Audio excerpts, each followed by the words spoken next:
முதல்ல அவுட் வருது, படம் ரிலீஸ் ஆகுதுன்னு கேட்கும்போதே ரொம்ப சந்தோஷமா இருக்கு. அயலான் உலக சினிமா ரசிகர்கள் மத்தியில் வந்து இது கண்டிப்பாக வந்து ஒரு முக்கியமான படமாக இருக்கும். இப்படி ஒரு படம் பண்ணுறோன்னா என்ன பண்ணணும், என்ன பண்ணக்கூடாது அப்படின்ற நிறைய லெசன். குட்டி யானையை வந்து ஒரு 3D பொம்மை வச்சு தான் வந்து ஷூட் பண்ணாங்க. அந்த பொம்மையை வந்து ஒரு லைவ் யானையாக வந்து அவங்க டிரான்ஸ்ஃபார்ம் பண்ணி காட்டுறது எனக்கு இட் வாஸ் மைண்ட் ப்ளோயிங். இந்த மண்ணு புழு பூச்சிக்கு சேர்த்துதான்னு அப்பா சொன்னதை நான் எப்பவுமே நம்புறேம்மா. விஎஃப்எக்ஸை நம்பி ஒரு படம் பண்ணலாம் அப்படின்ற ஒரு நம்பிக்கை. ஒரு ஃபுல் லென்த் ஃபிலிம் ஒரு 2.5 மணி நேரம் 2.25 மணி நேரம் படத்தை ரெண்டர் பண்ணுறதுக்கு இந்த படத்துக்கு எனக்கு தெரிஞ்சு ரெண்டரிங் டைம் மட்டுமே இட் வுட் ஹவ் டேக்கன் அட்லீஸ்ட் 2 to 3 months. மெர்சல் என்னோட லைஃப் டைம்லேயே வந்து 13 DVD வந்து அப்டேட்டட் கரெக்ஷன் சொல்லி சென்சாருக்கு வந்து கொடுக்க. அடுத்தது Vivegam stylish most film that I've edited. ஏன்னா ஆக்ஷன் எல்லாமே வந்து ரொம்ப டாப் நாச்சாக இருக்கும். ஹாலிவுட் இதுக்கு இருக்கும், ஸ்டாண்டர்ட்ஸ்க்கு இருக்கும். ஒரு கான்ஃபிடென்ஸ் வந்துச்சு, நம்மளாலேயும் ஒரு ஹாலிவுட் குவாலிட்டிக்கு ஒரு படம் பண்ண முடியும். டைரக்டருக்கும் எடிட்டருக்கான பாண்டிங் எந்த அளவுக்கு? கேமராமேன் டைரக்டருக்கான பாண்டிங் வந்து ஹஸ்பண்ட் அண்ட் ஒய்ஃப் அப்படின்ற மாதிரி சொல்லுவாங்க. ஸோ மேபி இதை வந்து கேர்ள் ஃப்ரெண்ட்னு சொல்லலாம். அதில் வந்து எதையுமே மறைக்க மாட்டேன். Will be very open. சண்டையும் அதிகமாக வரும், அன்பும் அதிகமாக வரும். எங்கே நடக்கிற குறைகள் இருந்தாலும், எந்த டிபார்ட்மெண்ட்டில் குறைகள் இருந்தாலும் இங்கே வந்து அதை சரி பண்ணுறக்கூடிய பவர் வந்து இந்த டேபிளுக்கு இருக்கு. எடிட்டர் ஹானஸ்டாக இல்லை அப்படின்னா ஹீஸ் கில்லிங் அ ஃபில்ம். இப்போ அட்லி எடுத்துக்கிட்டிங்கன்னா அவருக்கும் எனக்கும் வந்து இதில் வந்து அடிச்சுப்போம்.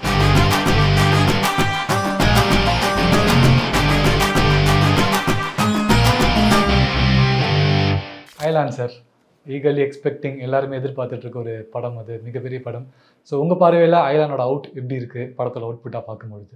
ரொம்ப சந்தோஷமாக இருக்குது. என்னென்னா இப்போது முதல்ல அவுட் வருது, படம் ரிலீஸ் ஆகுதுன்ற கேட்கும் போதே ரொம்ப சந்தோஷமாக இருக்குது அயலான். ஏன்னா எப்போ ஆரம்பிச்சது, இப்போது பல வருடம் அந்த படம் கிட்டத்தட்ட ஒரு 5 வருஷம் மேலே இந்த ப்ராஜெக்ட் போயிட்டுருக்கு. நான் பல வேறு சூழ்நிலையினால இந்த டிலேஸ் நடந்தது. அந்த ப்ராஜெக்டோட ஸ்கேல் வந்து இன்னைக்கு ஆரம்பித்தப்போ வந்து ஒன்று மனசில் வச்சுருந்தோம். இன்றைக்கி இந்த ப்ராஜெக்ட் வந்து நிறைய விஷயங்களை உள்வாங்கி இதோட ஸ்கேலே வந்து ரொம்ப பெருசாக இருக்குது. ஸோ சும்மா சொல்லப்போனால் எந்திரன் வந்தபோது ஒரு எக்ஸைட்மெண்ட் இருந்துச்சு. ஏன்னா ஒரு சைஃபை ஃபில்ம் தமிழ் இண்டஸ்ட்ரியில். அண்டு இன்றைக்கி வந்து தமிழ் இண்டஸ்ட்ரின்றது இல்லாமல் இது வந்து ஒரு இந்தியன் இண்டஸ்ட்ரிக்கான ஒரு நல்ல படம். ஏன்னா வேர்ல்ட் சினிமா வந்து இந்தியன் சினிமாவை வந்து பார்க்குற விதம் வந்து மாறி இருக்குது இன்றைக்கி. ஆஃப்டர் சில படங்கள் வந்ததுக்கப்புறம் நிறைய விஷயம் மாறி இருக்குது. ஆஸ்கார் வந்து இந்தியன் சினிமாவை அங்கீகரிக்கிறாங்க.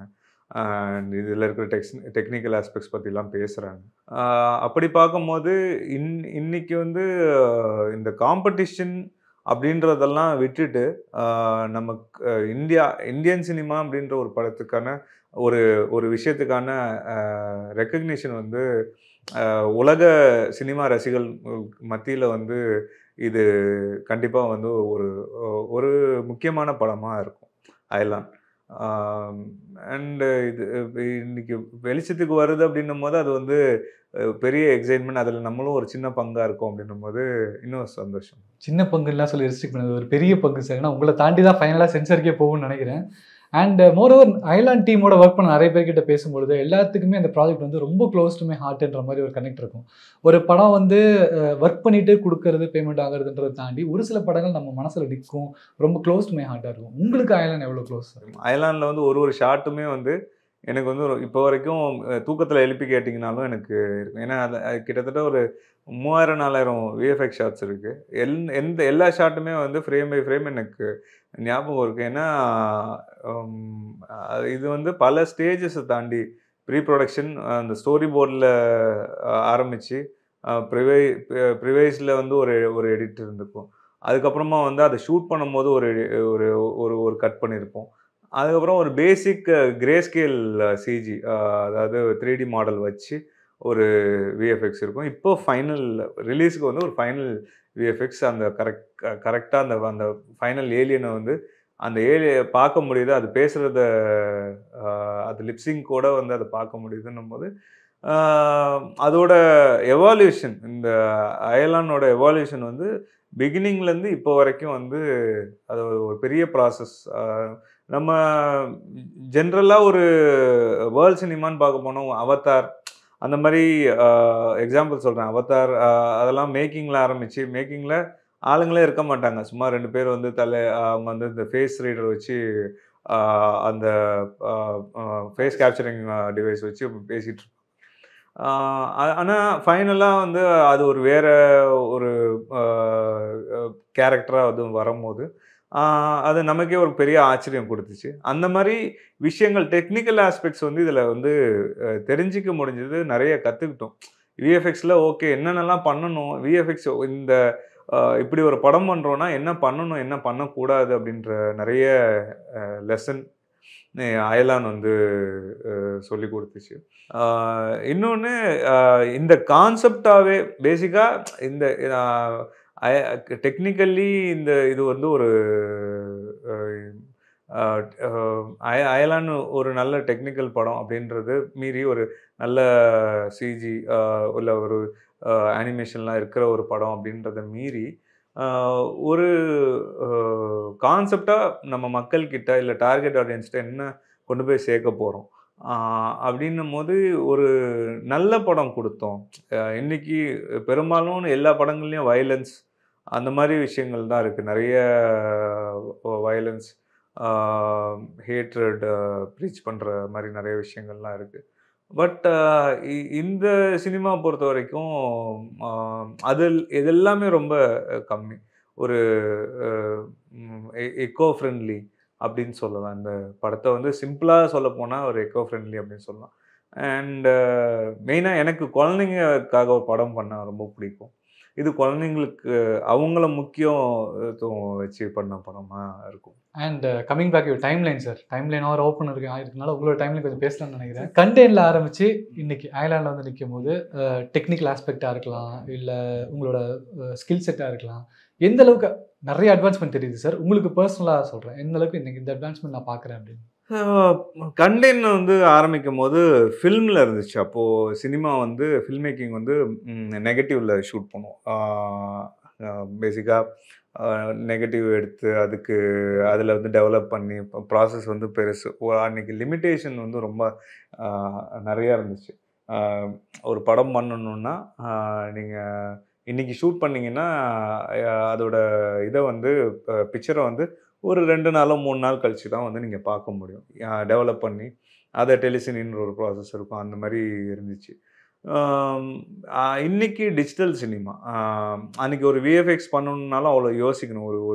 ஒரு சின்ன விஎஃப்எக்ஸ் பண்ணணுன்னாலும் ஓகே இது வந்து பட்ஜெட் ஃப்ரெண்ட்லியாக இருக்குமா, ஓகே இதுக்கு ப்ரொடியூசர் அப்ரூவல் கிடைக்குமா, ஸோ இந்த எவ்வளோ தூரம் போகலாம் அப்படின்ற அந்த மாதிரி லிமிட்டேஷன்ஸ்லாம் இருந்துச்சு. இன்றைக்கி டெக்னிக்கலி ரொம்ப ஈஸியாகிடுச்சு. இப்போ நீங்கள் ஷூட் பண்ணிங்கன்னா 1 ஹவரில் நீங்கள் வந்து எடிட் பண்ணி பார்த்துடலாம். நீங்கள் ஷூட் முடித்து 1 ஹவரில் நீங்கள் எடிட் பண்ணி பார்த்துடலாம். அந்தளவுக்கு டெக்னிக்கல் அட்வான்ஸ்மெண்ட்ஸ் நிறையா ஆகிடுச்சு. அண்டு விஎஃப்எக்ஸாக பார்க்க போனீங்கன்னா ஒன்றுமே இல்லை. அன்னைக்கு வந்து ஒரு சின்னதாக ஏதாவது நம்ம யோசிக்கணும்னு நினச்சா கூட ஓகே இந்த மாதிரி கொஞ்சம் வைடாக யோசிச்சிட்டோம்னா ஓகே நம்ம வந்து இங்கே நம்ம ஓகே இதை வைடாக யோசித்து ஒரு சீக்வன்ஸ் மாதிரி இங்கே எடிட் பண்ணிவிடுவோம். ஓகே இது இருக்கும்னு சொல்லிட்டு சும்மா ஏதோ ஒரு ரெஃபரன்ஸ் வச்சு ஒரு பிக்சரோ ஏதோ ஒன்று வச்சு ஒரு எடிட் பண்ணிவிடுவோம். ஆனால் அது விஎஃப்எக்ஸாக டிரான்ஸ்லேட் ஆகும்போது ரொம்ப கிரிட்டிக்கலான ஒரு ஃபேஸ் அது நடக்குமா நடக்காதா, அது வெளியில் வரும்போது எப்படி வரும் அப்படின்றது அது வந்து நிறையவே இருக்கும். இப்போ ரஹ்மான் சார் சொல்லியிருக்க மாதிரி இதில் ஆடியோ லான்ச்சில் சொன்னாங்க, அந்த என்னவலே சாங்கில் வந்து அந்த 2 கேரக்டர்ஸும் வந்து ஒரு அனிமேட்டடாக இது பண்ணும்போது அது ஃபைனலாக ஒரு பேப்பர் மாதிரி வந்துச்சு அப்படின்ற மாதிரி சொன்னாங்க. ஏன்னா அன்னைக்கு இருந்த விஎஃப்எக்ஸோட நிலைமை வந்து அப்படி தான், அவ்வளோதான்.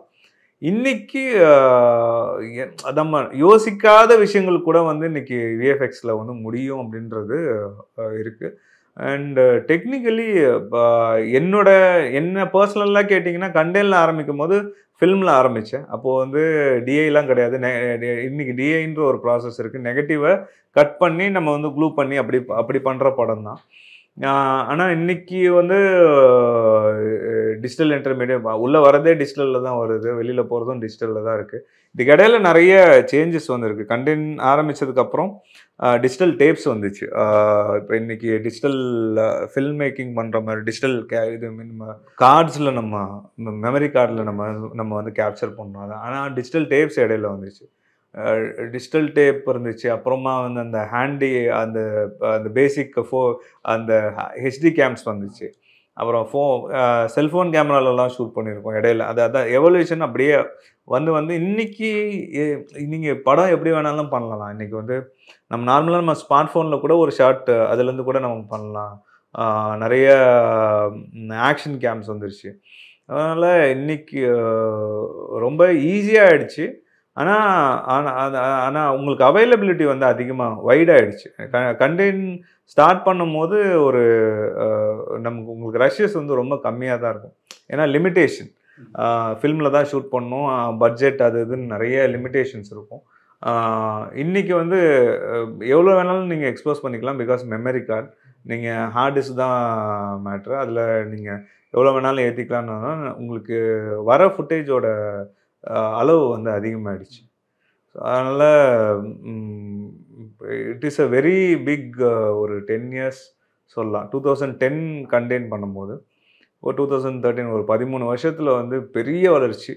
அண்ட் இந்த டெக்னிக்கல் அட்வான்ஸ்மெண்ட் வந்து மெயினாக சினிமா வந்து பெரிய உயரத்துக்கு கொண்டு போயிருக்குதுன்னு தான் சொல்லலாம். சார், இப்போ எங்களுக்கு தெரிஞ்ச வரைக்கும் சார், ஒரு படம் வந்து வெளியே வரதுக்கு முன்னாடி இத்தனை ரெண்டர் வரும் அப்படின்னா டப்பிங் ஒரு ரெண்டர் பண்ணியிருப்பீங்க, ரீரெக்கார்டிங் ஒரு ரெண்டர் பண்ணியிருப்பீங்க, விஎஃப்எக்ஸ்க்கு அது ஒரு ரெண்டர் பண்ணியிருப்பீங்க. ஐஎல்ஆன்ல இவ்வளோ ப்ராசஸ் இருக்கும்போது எத்தனை ரெண்டர் போச்சு சார்? ஸோ இதில் பேசிக்காக 2 லாங்குவேஜ் அவுட். இப்போ நம்ம பேரலாக தமிழ் தெலுங்கு 2 லாங்குவேஜ் ரிலீஸ் ஆகுது. அதனால் இது மல்டிபிள் ப்ராசஸ் போயிடுச்சு. நீங்கள் வந்து இப்போ என்னென்னா சவுண்டே வந்து 3 டிபார்ட்மெண்ட் இருக்கும். வாய்ஸ், எஸ்எஃப்எக்ஸ், மியூசிக், அப்புறமா அது எல்லாமே சேர்த்து ஃபைனல் மிக்ஸுக்கு ஒரு இது. ஸோ இதுலேயே 4 வந்துருச்சு. பிக்சர்னு பார்த்தீங்கன்னா வந்து இது விஎஃப்எக்ஸ்க்கு 3D அனிமேஷனுக்கு ஒன்று, அப்புறம் டிஐக்கு போகும். ஸோ இந்த மாதிரி இதில் ஒரு வந்துருச்சு. அண்ட் மிஸ்செலேனியஸ், அதாவது சின்ன அந்த விஎஃப்எக்ஸ் ரிலேட்டடாக வந்து ஷார்ட்டோட ரெஃபரன்ஸு, ஷார்ட்டு உள்ளே வந்ததுக்கப்புறம் டைமிங்க்காக ஒரு இது. ஸோ இந்த மாதிரி மல்டிபிள் ப்ராசஸ் வந்து இந்த இதில் வந்து இது வந்து அப்படி நீங்கள் கணக்கு பண்ண பார்த்தீங்கன்னா வந்து அன்லிமிட்டெட் தான். குறைஞ்சது ஒரு தடவையும் வந்து ஒரு வேர்ஷனுக்கும் அட்லீஸ்ட் ஒரு 10 ரெண்டர்ஸாவது வந்து 10 எக்ஸ்போர்ட்ஸாவது போயிருக்கும் அப்படின்றது தான் இருக்குது. ஆனால் அது it is a part of the process. இதை வந்து எந்த சினிமாலேயுமே வந்து அவாய்ட் பண்ண முடியாது. பெரிய படங்கள்னு இந்த மாதிரி ஒரு டெக்னிக்கல்லி சவுண்டான ஒரு படத்துக்கு வந்து இது எல்லாமே தேவை தான். சார், இப்போ சென்சார் முடிஞ்சிச்சு, படத்தை ஏற்றிருப்பீங்க கியூப்ல. ஸோ அந்த மாதிரி இருக்கும் பொழுது ஃபைனலாக பார்த்துருப்பீங்க படம் பார்த்துட்டு, இல்லை சென்சார் போயிட்டு வந்ததுக்கப்புறமா சேஞ்சஸ்ன்னு எதாவது பெருசாக இருந்துச்சா? இல்லை இந்த ஷார்ட்டை சீனை டெலிட் பண்ணுறது, லாஸஸ் பெருசாக எதுவும் பண்ணலை ஏன்னா படம் லாக் பண்ணும் போதே வந்து என்ன வரப்போகுது அப்படின்ற ஒரு கிளாரிட்டியில் தான் வந்து எல்லா மொத்த டீமுமே வந்து இருந்தோம். அண்ட் படத்தை பல தடவை பார்த்துட்டு அதுக்கப்புறம் தான் வந்து இதை லாக் பண்ணது. ஏன்னா இந்த படத்தை பொறுத்த வரைக்கும் எது வேணும் வேணாம் அப்படின்றது வந்து பேசிக்காக இங்கே வந்து ஒரு டெசிஷன் எடுக்கலாம். பட் நம்மளால் ப்ரெடிக்ட் பண்ண முடியாது இதை வந்து ஆடியன்ஸ் எப்படி ரிசீவ் பண்ணுவாங்க அப்படின்னு சொல்லிட்டு. ஸோ அவங்களுக்கான சில சீன்ஸ் வந்து விட்டு வச்சிருக்கு. ஓகே, நம்ம இங்கே வந்து நமக்கு ஓகே அப்படின்ற இருக்கிற சீனாக இருக்கலாம். ஆனால் தேட்டரில் அது வந்து இல்லை, அது வந்து ஆடியன்ஸ் கிட்ட போகும்போது அது வேறு மாதிரி ஒர்க் ஆகலாம். ஸோ அந்த மாதிரி சில சீன்ஸ்லாம் வந்து கொஞ்சம் லிபர்ட்டி எடுத்து அவங்கள நம்பி விட்டு வச்சுருக்கோம்.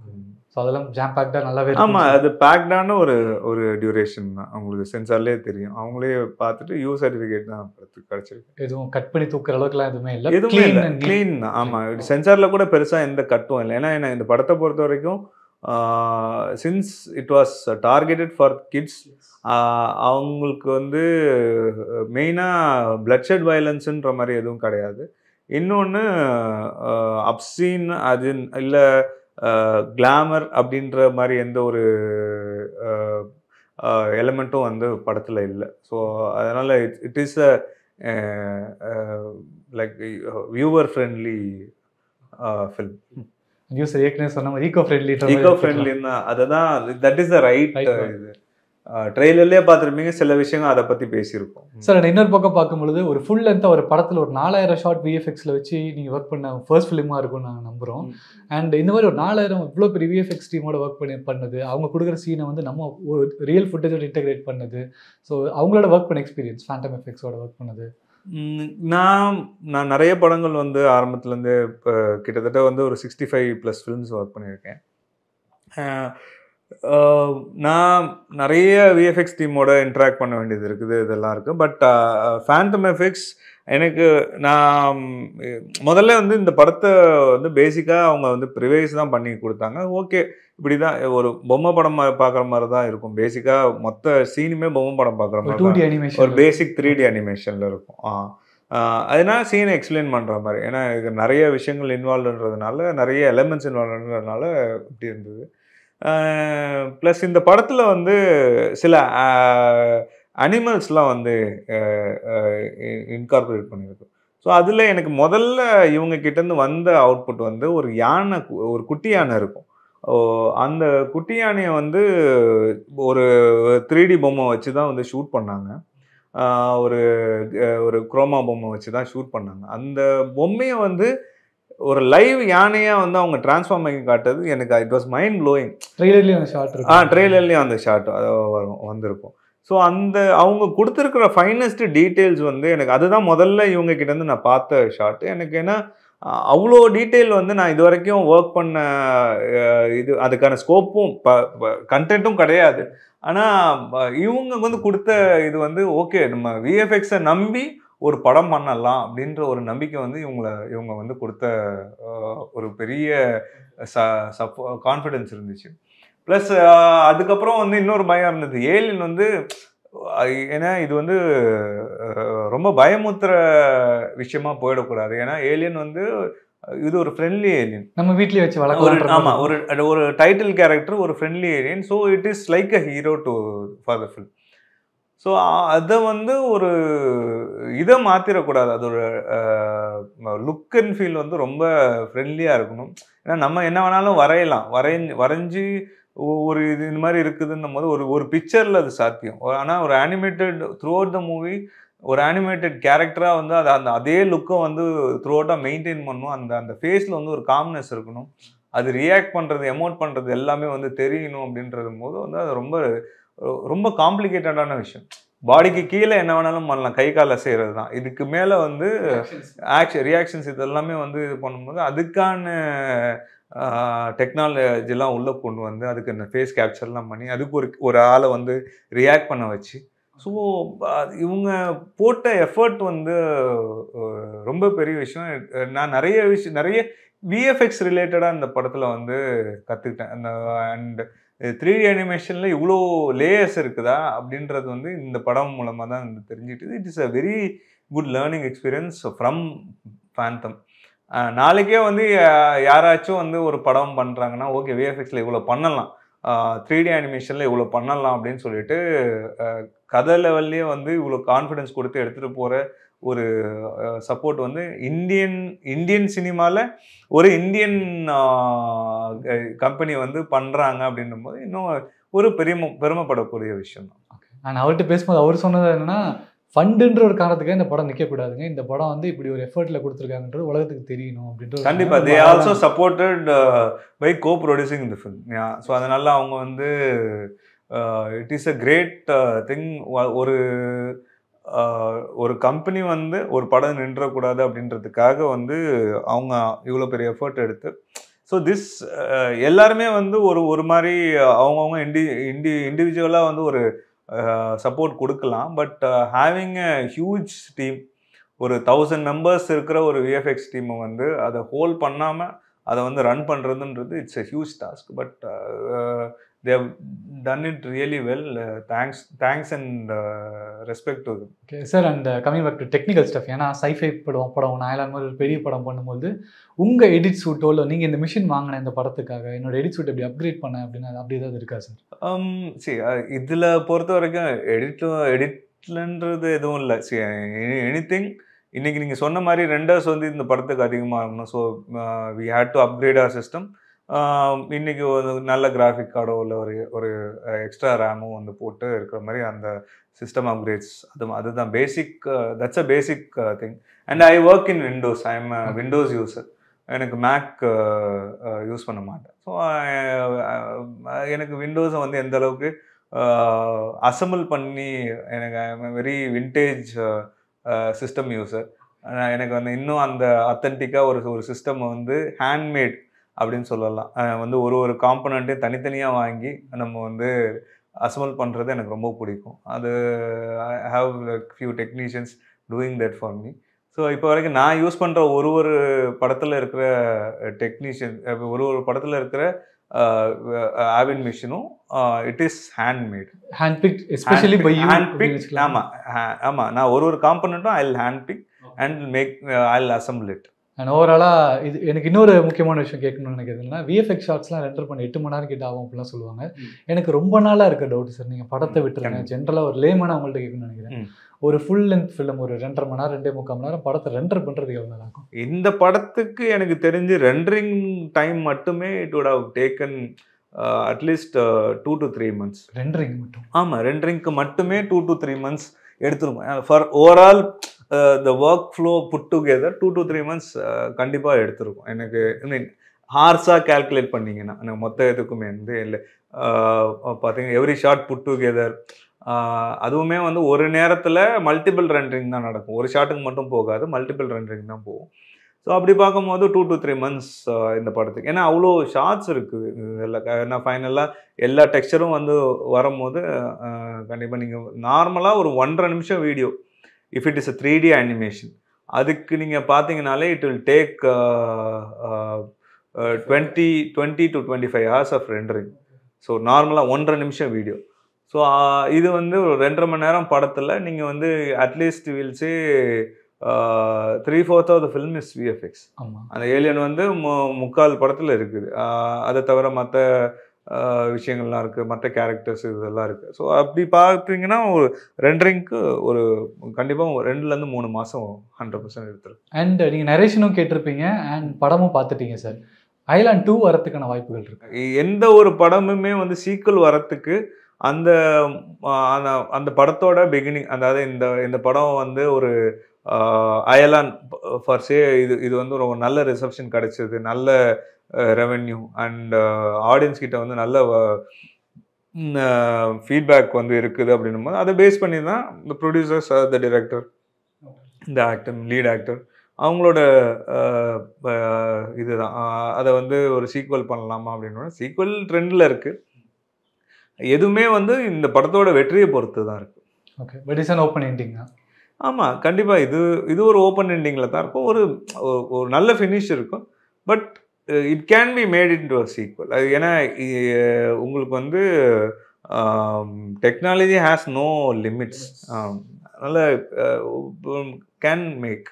அண்ட் ஒரு சின்ன out of the box session segment மாதிரி வச்சுக்கலாம். நீங்கள் பண்ண படங்களுடைய லிஸ்ட்டை நான் சொல்கிறேன். மேபி அதில் இருக்க பார்த்து நீங்கள் சேலஞ்சஸ் சொல்லலாம், இல்லை அன்மெமரபிள் மூமெண்ட்ஸ் சொல்லலாம். மெர்சல் ரஹ்மான் சாரோட ஃபர்ஸ்ட் படம் ஒர்க் பண்ணது. அண்ட் எனக்கு டபுள் ஆக்ஷன் வந்து நான் பெருசாக ஒர்க் பண்ணது கிடையாது. Say it is a first double action film. And படத்தில் வந்து 3 விஜய் சார் கேரக்டர் ஒன்று இருந்தாலும் இட் வாஸ் கமர்ஷியலாக I love editing the movie. And very challenging thing was படம் ஆரம்பிக்கும் போதே பூஜை போட்ட அன்னைக்கே வந்து படம் தீபாவளிக்கு ரிலீஸ் அப்படின்னு சொன்னாங்க. We had only 8 months start to end. 8 months production ஆரம்பித்து 8 months டெலிவரி கொடுக்கணும். அந்த படத்தில் என்னென்ன சவால்லாம் வந்துச்சுன்னு தெரியும். ஃபைனலாக நிறைய அனிமல் வெல்ஃபேர் போர்டு அது இதுன்னு சொல்லிட்டு ஏகப்பட்ட பிரச்சனைகள் வந்துச்சு. ஸோ அதையெல்லாம் தாண்டி படம் ரிலீஸ் ஆகுது அப்படின்னும் போது அந்த படத்துக்கு மட்டுமே சென்சாரில் ஒரு கரெக்ஷன்ஸ் இருந்துச்சு, சேஞ்சஸ் அப்படின்னு சொல்லி கிவன் என்னோட லைஃப் டைம்லேயே வந்து 13 டிவிடி வந்து அப்டேட்டட் கரெக்ஷன் சொல்லி சென்சாருக்கு வந்து கொடுக்க வேண்டியதாக போச்சு. ஏன்னா நான் நிறைய சேஞ்சஸ் அந்த மாதிரி நான் நிறைய ப்ரோட்டோகால் ஃபாலோ பண்ணோம். ஸோ அது இதுன்னு சொல்லிட்டு நிறைய சேஞ்சஸ் வந்து சொல்லிட்டு இருந்துச்சு. அந்த மாதிரி it was a challenging film as well, like because of the time constraint. Deepavali கண்டிப்பாக ரிலீஸ் ஆகணும்னும் போது அது ஒரு சவாலாக இருந்துச்சு. சார் அடுத்தது விவேகம். சார் விவேகம் எகெயின் அந்த காலகட்டத்தில் it was the longest time I spend on edit table. ஏன்னா பெரிய location, it was stylish most film that I edited. அந்த அது வரைக்கும் கமர்ஷியல் டைமென்ஷன்லேயே பார்த்த டைரக்டர் சிவா அவங்கள வந்து ஒரு ஸ்டைலிஷ் ஃபில்ம் மேக்கராகவும் வந்து அந்த படத்தில் வந்து காமிச்சாங்க. அந்த லுக் அண்ட் ஃபீல், லொக்கேஷன்ஸ் எல்லாமே வந்து ரொம்ப இது வந்து I like working on the action episodes இந்த ஃபில்ம். ஏன்னா ஆக்ஷன் எல்லாமே வந்து ரொம்ப டாப் நாச்சாக இருக்கும், ஹாலிவுட் இதுக்கு இருக்கும், ஸ்டாண்டர்ட்ஸ்க்கு இருக்கும். நிறைய ஃபாரின் ஸ்டண்ட் மாஸ்டர்ஸ் ஒர்க் பண்ணாங்க. அண்ட் ஒரு கான்ஃபிடென்ஸ் வந்துச்சு, நம்மளாலேயும் ஒரு ஹாலிவுட் குவாலிட்டிக்கு ஒரு படம் பண்ண முடியும் அப்படின்ற கான்ஃபிடன்ஸ் கொடுத்த படம். ஆனால் அந்த படம் தாராளமாக நீங்கள் சொல்லலாம் சார், வெளியே ஹாலிவுட் ஸ்டாண்டர்டுக்கு ஒரு ஸ்டைலிஷான படம் பண்ணியிருக்கேன்ற தைரியமாக சொல்லலாம். ஏன்னா எங்களுக்கு ரொம்ப பிடிச்சது இருந்தது அது கட்ஸ் எல்லாமே கூட. அண்ட் அடுத்தது அண்ணாத்த ஒரு வெளியிலேருந்து ஒரு ஃபேனாக மட்டுமே பார்த்துட்டு இருந்தது. நம்மளோட டேபிளில் வந்து சூப்பர் ஸ்டார் வந்து எடிட் பண்ணுறோம் அப்படின்னும் போது ஐ discovered so many dimensions about him. Like ஒரு சூப்பர் ஸ்டார் ஸ்டைலிஷான ஒரு ஆக்டருன்றதை மீறி ஒரு நல்ல பர்ஃபார்மர். அவங்களோட ஒரு சின்ன சின்ன விஷயம், அதாவது இந்த ஃபினஸ் டு திஸ் ஒரு ரியாக்ஷன்ஸ் கொடுக்கும் போதும் ஒரு சேஞ்சோ ஒரு கண்ணிலே நடிப்பாங்க. ஸோ அதெல்லாமே வந்து அந்த படம் ஒர்க் பண்ணும் போது நிறைய பார்த்துக்கிட்டது. அண்ட் தலைவர் படம் பண்ணுறோம், இதுக்கு மேலே என்ன சொல்கிறது, I think it was an exciting this one experience one. Okay. And Vetrimaaran sir ஒரு இன்டர்வியூவில் சொல்லியிருப்பாரு சார், இந்த டிபார்ட்மெண்ட்டில் நீங்கள் யாரை வேணால் ஏமாற்றலாம், ஆனால் எடிட்டரை ஏமாற்ற முடியாது. ஏன்னா இல்லைங்க நாங்கள் எடுத்துகிட்டு வந்தோம், அந்த ஃபுட்டேஜ் இருக்கும், நல்லா தேடி பாருங்க அப்படின்னு சொல்லும்போது ஓப்பன் பண்ணி வச்சுருவாங்க, எல்லாம் இங்கே தருக்கு எதுன்னு சொல்லுங்கன்னு சொல்லி முடிச்சிடுவாங்க. எடிட்டரை ஏமாற்ற முடியாது அப்படின்னு சொல்லி. ஸோ அந்த ஒரு டேரக்டருக்கும் எடிட்டருக்கான பாண்டிங் எந்த அளவுக்கு சார் இருக்கும்? ஸோ அதான் நான் எப்போவுமே யூஸ்வலி கேமராமேன் டைரக்டருக்கான பாண்டிங் வந்து ஹஸ்பண்ட் அண்ட் ஒய்ஃப் அப்படின்ற மாதிரி சொல்லுவாங்க. ஸோ மேபி இதை வந்து கேர்ள் ஃப்ரெண்டுன்னு சொல்லலாம். ஹஸ்பண்ட் அண்ட் ஒய்ஃபுக்குள்ள கூட சில கல்யாணத்துக்கு அப்புறம் வருது, முன்னாடி ஹஸ்பண்ட் அண்ட் ஒய்ஃபுக்குள்ள கூட ஒளிவு மறைவு இருக்கும். ஏன்னா சில குடும்ப சூழ்நிலையால இவங்க வந்து சில கஷ்டங்களை வந்து மறைக்கிற வேண்டிய இதுவாக இருக்கும். பட் கேர்ள் ஃப்ரெண்ட்ட ஒரு ஃப்ரெஷ் ஓப்பனிங், அப்போ தான் வந்து அவங்கள அந்த அந்த பிகினிங், அந்த ஹனிமூன் பீரியட்னு சொல்லுவாங்க. ஸோ அதில் வந்து எதையுமே மறைக்க மாட்டேன், வில் பி வெரி ஓப்பன். சண்டையும் அதிகமாக வரும், அன்பும் அதிகமாக வரும். அண்ட் அதே நேரத்தில் நம்ம எதையும் மறைச்சிட்டு இதெல்லாம் கிடையாது, எல்லாமே ஸ்ட்ரெயிட் ஃபார்வர்டாக இருக்கும். ஸோ அந்த மாதிரி தான் நான் இதை வந்து கன்சிடர் பண்ணுறேன். ஏன்னா இதில் எதையுமே இங்கே மறைச்சிட முடியாது, ஏன்னா இங்கே நம்ம பண்ணுறது தான் படம். ஓகே. நீங்கள் எங்கே நடக்கிற குறைகள் இருந்தாலும், எந்த டிபார்ட்மெண்ட்டில் குறைகள் இருந்தாலும் இங்கே வந்து அதை சரி பண்ணுறக்கூடிய பவர் வந்து இந்த டேபிளுக்கு இருக்குது. இந்த இதில் வந்து ஒரு எடிட்டர் ஹானஸ்டாக இல்லை அப்படின்னா ஹீஸ் கில்லிங் அ ஃபில்ம். நீங்கள் வந்து நான் இங்கே ப்ளீஸ் பண்ண வேண்டியது என் டைரக்டருக்கு கிடையாது, audience. And I have to be truthful for the film, not my director.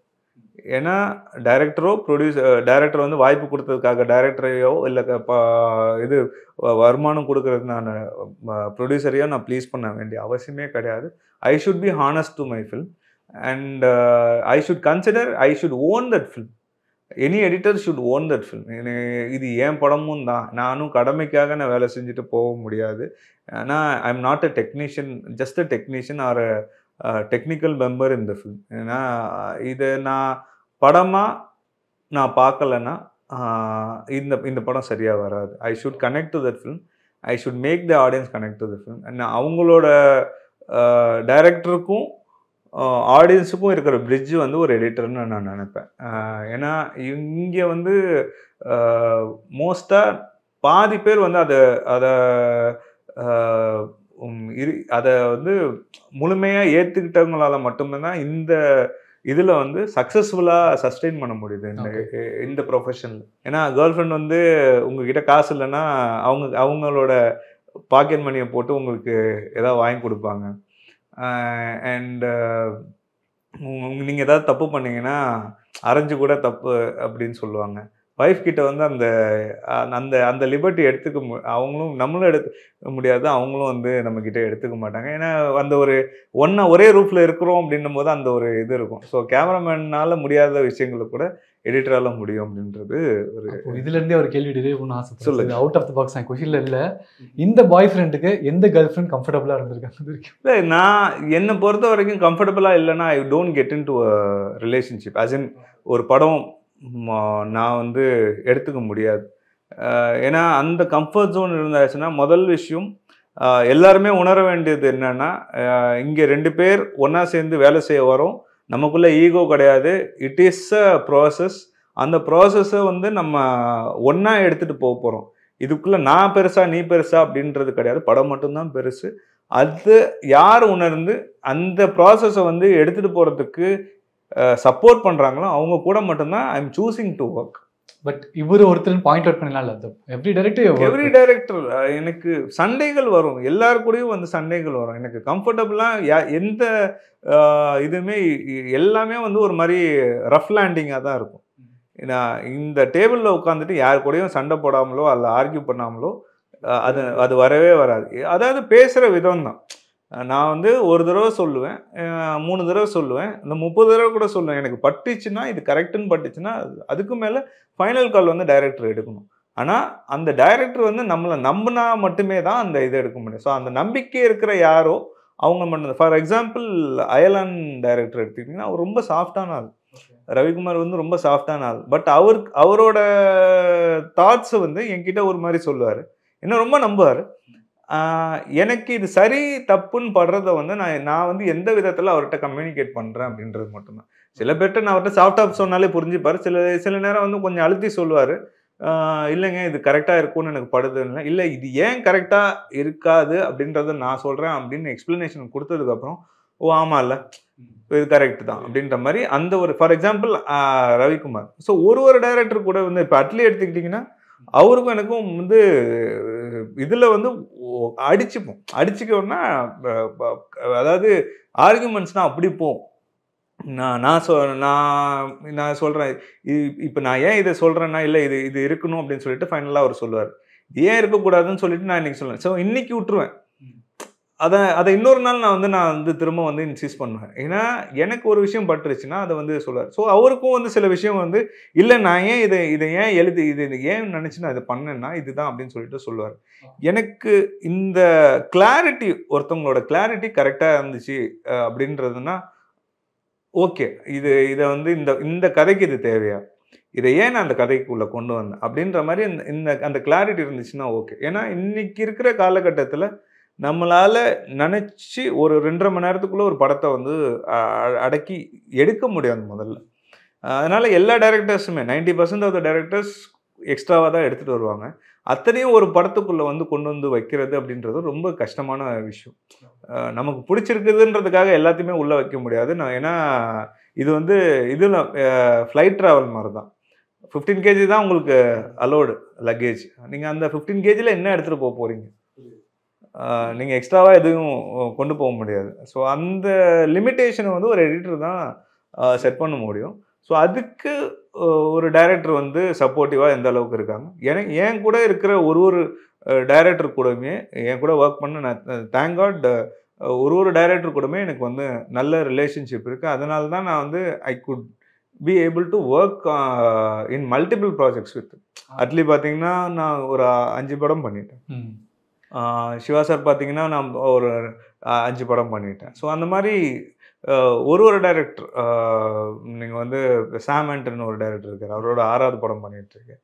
So அதான் நம்ம அந்த ரிப்பீட் வேல்யூஸ் ஏன் வருது, அந்த நம்பிக்கை வந்து இன்னும் அதிகமாகிறதுனால தான். ஸோ அதை மாற்ற முடியாது. அண்ட் அப்கமிங் ப்ராஜெக்ட்ஸ் பற்றி கொஞ்சம் பேசலாம்னு நினைக்கிறேன் சார். இதெல்லாம் இப்போ இந்தியாவில் எல்லாமே இதெல்லாம் சொல்ல முடியுமோ? You can. Upcoming projects Ayalaan ஒரு பொங்கல் ரிலீஸ், அப்புறம் சைரன் ஜெயம் ரவி சார் அவங்களோடது டெபியூ டைரக்டர், அது இந்த வருஷம் ரிலீஸ் இருக்குது. தெலுங்குல Pushpa 2 and few other projects in tax.